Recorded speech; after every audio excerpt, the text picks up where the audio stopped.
l'anarchisme en Suisse, bien sûr, a surtout été marqué par la Fédération jurassienne.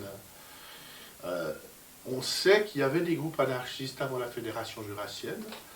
Il y a eu, on a retrouvé quelques petits journaux. Il y a eu l'influence aussi de Pierre-Joseph Proudhon, donc, qui était le premier théoricien à se dire anarchiste, et qui est originaire de Besançon, qui est une ville qui est juste de l'autre côté de la frontière en France.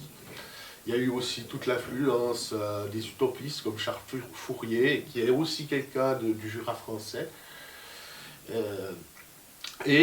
Toutes ces idées ont pénétré dans le Jura et aussi dans le reste de la Suisse romande, particulièrement à Genève ou Lausanne. Après la Fédération jurassienne, les mouvements anarchistes ont continué un peu à exister. Il y a eu à Saint-Imier notamment un cercle anarchiste de réflexion, mais ça a passablement diminué après la guerre de 14-18, comme dans beaucoup de pays, notamment parce qu'il y a eu la révolution russe, et puis que les marxistes disaient, voyez, nous on a fait notre révolution, vous ne l'avez pas encore faite. Même s'il y a eu des révolutionnaires anarchistes en Russie, et que l'Ukraine notamment a été un fief anarchiste, qui a été d'ailleurs imprimé par l'armée rouge.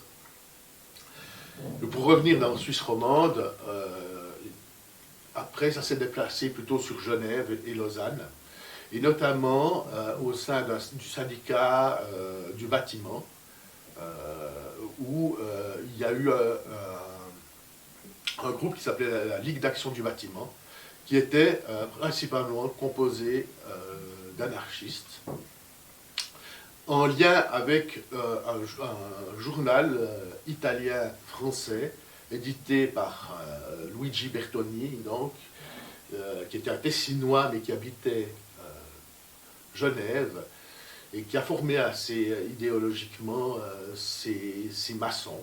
Là, c'était plus des horlogers, mais plutôt des maçons, qui ont eu beaucoup d'actions et qui ont marqué la Genève des années 30. Il faut dire aussi qu'à Genève, il y a eu une occupation par l'armée suite à une manifestation antifasciste, et que l'armée a tiré sur la population, et qu'il y a eu de nombreux blessés et même 13 morts.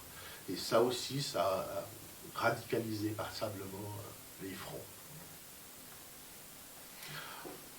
Peut-être encore, oui, peut-être. Il y a, ensuite, on peut dire que ça a duré jusque dans les années 50, la Ligue d'action du bâtiment, les mouvements anarcho-syndicalistes genevois.